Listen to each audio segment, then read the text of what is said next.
Welcome to One Tired Teacher, episode 102, How to Embrace Thanksgiving in Your Makerspace.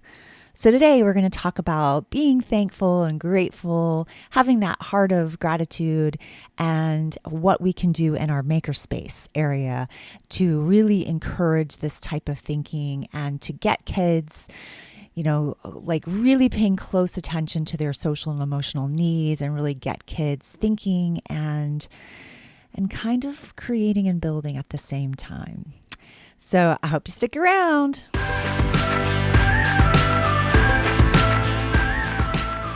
Welcome to One Tired Teacher. And even though she may need a nap, this teacher is ready to wake up and speak her truth about the trials and treasures of teaching. Here she is, wide awake. Wait, she's not asleep right now, is she? She is awake, right? Okay. From Trina Debery Teaching and Learning, your host, Trina Debery.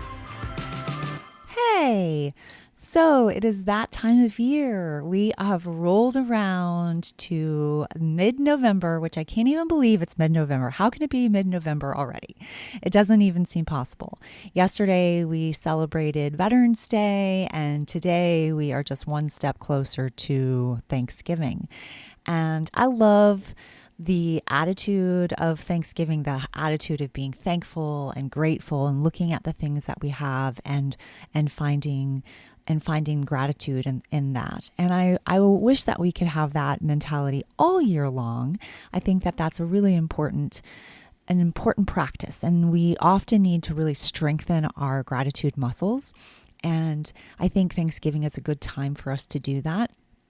And I will share that I have a gratitude journal for kids, and I have a paper pencil one, and I also have a digital version. And it's a really, really, it has some beautiful illustrations, like clip art that I use that I found. I feel like I found it on Etsy a long time ago, and it's just really pretty. And I've found some beautiful gratitude quotes, and I've included them on each page. And then it has an area for kids to write down things that they are thankful for. And I think this is like a really powerful exercise that students can be doing, and even adults can be doing and should be doing, like maybe a couple times a week or even every day. I have enough pages for you to do it regularly, but if you wanted to do it a little bit less than that, that would be all right too. I just think it's something really special. I'm going to link to it in the show notes. It's the Gratitude Journal for Kids. Again, there's a digital version. So if you were distance learning, this might be a really good way, like a thing to start with each day, or maybe even end with each day. And also I have a paper pencil version as well. So you can check that out. So I really want to talk about what we can do in our makerspace, because we've been talking a lot about makerspace in the last couple weeks, and we will do so for a little while. I'm currently working on a Makerspace course, and from Makerspace, to really get a makerspace up and running in your classroom or in your learning space, could be even in a closet. Makerspace doesn't have to be limited by the space. It could even be in a box that you pull out. It's really more of a mentality and what students are thinking and building and creating and planning. And it's just such a beautiful expression of thinking and learning. And I'm really excited about it. And the course is shaping up nicely, and I'm super excited to put that out into the world.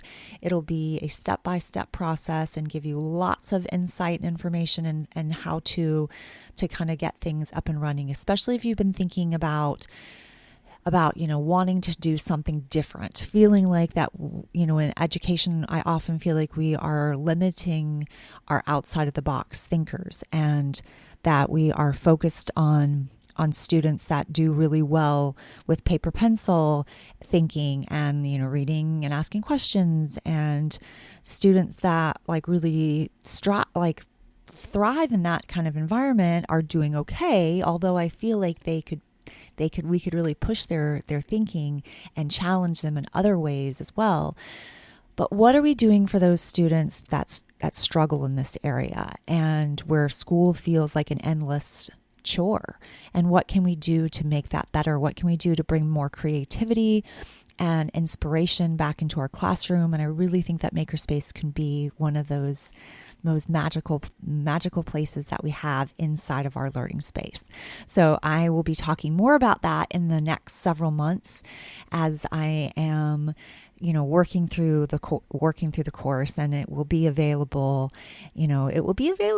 Coming out soon. I mean, it's going to be a little while, but it's coming. I'm working on it. So anyway, I want to talk a little bit about, and if you are wanting to kind of catch up or come along with me on this journey, then I have some episodes that you can take a listen to too that will get you started and help you along the way. We've talked about a maker mindset in, I believe that was episode 100. And then in 101, we talked about some aspects, some important attributes that we want to have in a makerspace. So if you want to check those out, I will link to those in the show notes as well. So let's talk about Thanksgiving in our makerspace. So recently, I have 2 makerspace moments in literature that I created a couple of years ago in order to really take a closer look at literature and to dive into some close reading work, and to look at some standards, and then to have a response, like a makerspace response with 2 really cute Thanksgiving books. And so I have those still in my store, and you can check those out. It's a makerspace moment in literature using a time, or what is it? Thanksgiving, or a turkey for Thanksgiving. I don't know. I just lost my thoughts. A Turkey for Thanksgiving, which is a very cute story written by Eve Bunting, the book is never included. You have to get the book on Amazon or something like that. And I will link to that in the show notes as well. A Turkey for Thanksgiving, Eve Bunting. And it's a beautiful story about a turkey who gets a little bit confused with the words, because when you think about a turkey for Thanksgiving, you kind of think, oh, well, turkey, and it might be turkey for Thanksgiving, not a. So it might be turkey for Thanksgiving. I'm pretty sure it is, because it's definitely a play on words where you're thinking like turkey for Thanksgiving, like I'm going to have a yummy, delicious turkey for Thanksgiving, and along with mashed potatoes and pumpkin pie and all those other things. And that's what turkey thinks, is that they're going to eat him for Thanksgiving, and he's going to be invited over to a friend's house to be dinner. And it's really that he is going to be a guest at the Thanksgiving dinner, which is very cute. So it's a really cute little story. And I focus in on some very obvious standards. I feel like they're obvious. Like it's for me, when I look at a book, I'm like, oh, this would be a great one for point of view, or this would be a really great one for, the central theme or idea, or this is a really good one to work on character work. So it's for me, that's how I think about books very often. It's on accident. I'm not even mean to, because I've got the standards so ingrained in my head. But in this case, I did focus on asking and answering questions, and vocabulary and character work, retelling, story structure. I think this is a good one for introducing how Eve Bunting introduces the story and kind of sets up the initial problem and introduces the characters, and then how she concludes the story. And we're looking at how a writer, how they have a good hook at the beginning, and then how they kind of conclude the story at the end and it feels finished. So I do focus on story structure in this particular makerspace moment in literature. And then I have the kids work through the engineering design process, where they kind of come up with a solution for turkey. And in a lot of cases, this activity feels more like a craft, as far as making turkeys, if you decided to make turkeys in this case. And it doesn't have to be that way. And I think that is something that you want to keep in mind, that the difference between a craftivity and a makerspace activity is that you are really wanting to leave it open-ended. So it doesn't have to be. So the solution to the problem doesn't have to be creating turkeys. It can be creating turkeys, and you could still work through planning it out and figuring out the materials and building it, and then looking at solution, or how, if it was a solution to a problem, or if it's a model of an already existing product, and what you could do to reinforce it and make it better, and then reflect act on it, and you could still do those elements. But what I think makes it different in an actual makerspace is allowing it to be open-ended. So maybe the students wouldn't come up with a turkey as a solution. Maybe they would come up with like some type of what's the word I'm looking for? Almost like a decoy. That's the word. A decoy to, so it wasn't like turkey could bring like this decoy and people, and maybe his friends wouldn't want to eat him. They might want to, eat this other thing instead, or maybe you would have a model of a ham or something like that. But you wouldn't give the kids the answer. You would allow them to really think this through in their own minds and come up with materials. And then one way to also raise the rigor and like make it more of a makerspace activity would be to put constraints on it. Like maybe they have a time constraint they had to do it within a certain amount of time. Maybe you would put a materials constraint, and maybe you would allow them to create this out of Play-Doh, and they only have to create this out of Play-Doh. Or maybe you would only give them cardboard and like a strip of tape, and they'd have to create their solution with that material. And or you could do it out of Legos, or you could do it out of popsicle sticks, or you could do it out of pine cones, or just thinking of different materials and constraining them, like not allowing them to use anything else but that. Or it could be like completely open-ended and they could use any materials they want, and you would allow them to make some of those choices. That's an opportunity as well. And in this case, maybe you would want to put another type of constraint on it, like it has to be large enough to not be able to easily fit in your mouth, or something like that, to make it a little bit more of a little bit more of something they have to think through. So I think those are the things to keep in mind when you are bringing that into your makerspace and you're not necessarily building a craft. And I think those are things just to keep in the back of your mind. But I think that this one is a fun activity. And I did make this digital recently, so you can do all the pages digitally. Now you'd still have to create the solution with materials, but I think this would be easy enough to do at home, especially if you left it open-ended where they could use any materials they wanted that they had in their house. And recycled trash always works really well.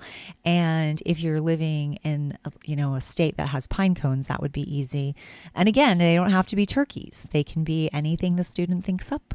And I think that makes it a little bit more magical. It could be a turkey, and then you could also let them make turkeys out of a variety of materials, and they again have to use some thinking when it comes to this and how they're going to put things together. So that's something to keep in mind. So that's a really fun makerspace activity that you could do using turkey for Thanksgiving.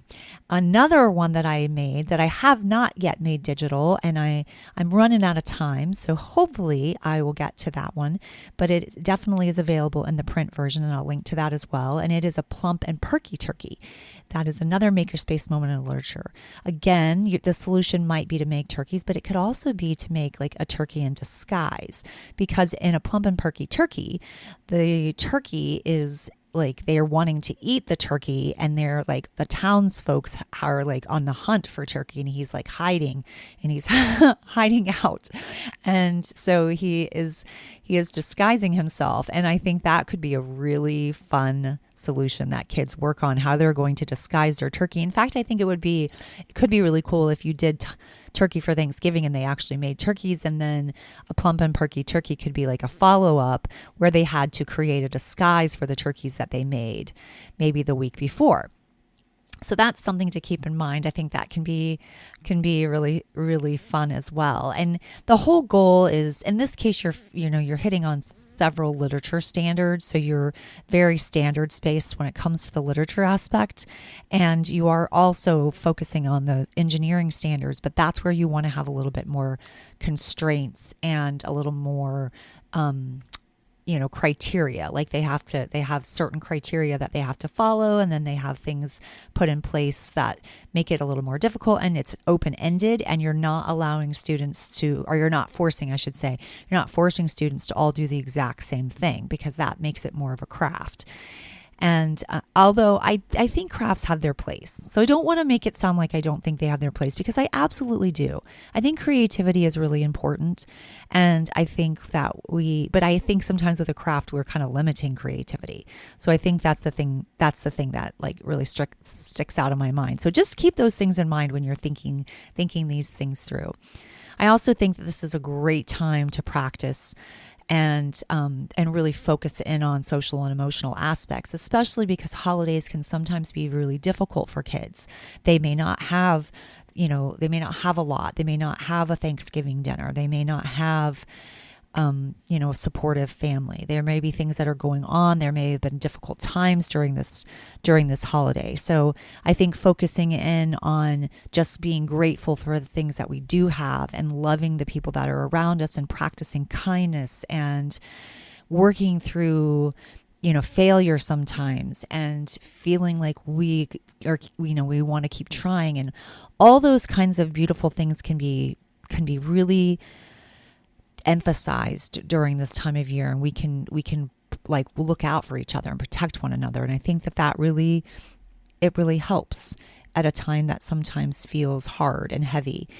And I think it's also important to remember that we celebrate Thanksgiving, and we're thankful that we gained our freedom, and that we came to a country and we built it for ourselves. But at the same time, there's some sadness around this, because truly there was already a culture living here that we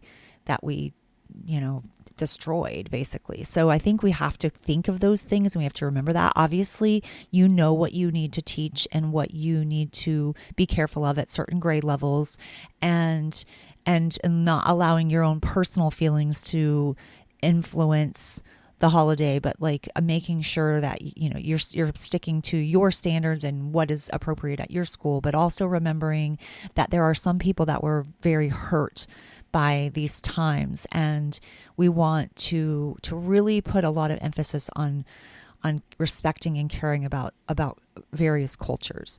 So that's something to keep in mind as well. That's partly why I like to do the gratitude activity, because I think that it gives us an opportunity to focus in on the things in which we are grateful, and maybe not focus as much on things that are hurtful to some people. So it's something that I like to keep in mind. So another thing that I think that we can do, and this may not be, actually, I think it could be. Like I did write a little Thanksgiving reader. It's the history of the Thanksgiving parade. And I do have it in paper and pencil, and I also have a digital version, and I'll link to that as well.